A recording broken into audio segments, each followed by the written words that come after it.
Isang mapagpalang araw po sa ating lahat. Ako po si Sarina Espaloma at yan ilalahad kong aking natutunan para sa daily devotion na pinamagatang anong dapat mong malaman tungkol sa taong 2033. So, ang ating concept is Great Commission, meaning is Jesus' final command to his disciple, go and make disciple of all nations. Ayon sa Matthew 28 verses 18 to 20. And Jesus came and said to them, all authority in heaven and on earth has been given to me.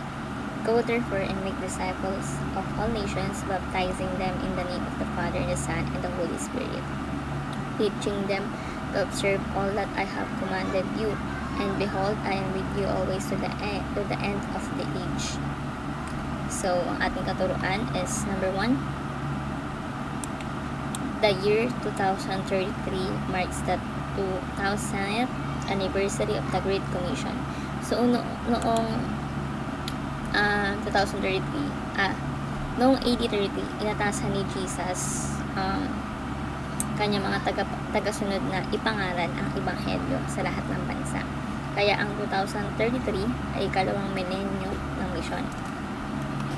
So, parang anniversary ng isang napakahalagang utos mula sa Panginoon Diyos. So, the year 2033 marks the 2000th anniversary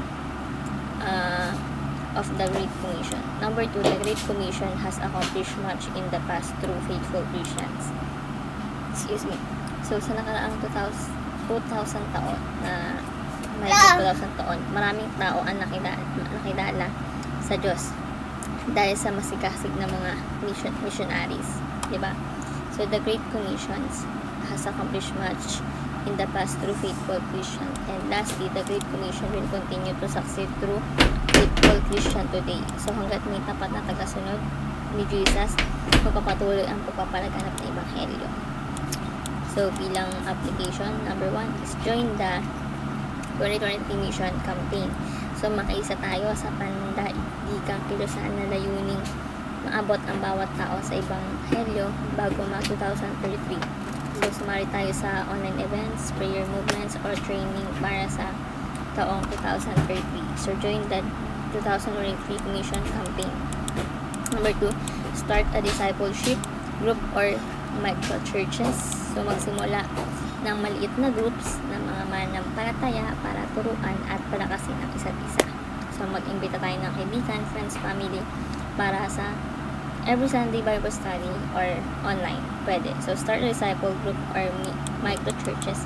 And last is pour out yourself into the mission. So, ibigay ang ating oras, talents, at syempre ang buong puso para sa pagpapalaganap ng Ebanghelyo. So, tayo is maglaan tayo ng araw o gumugol tayo ng oras sa araw-araw para mag-pray at magbahagi at maglingkod sa iba para kay Jesus Christ. So, pour out yourself into the mission.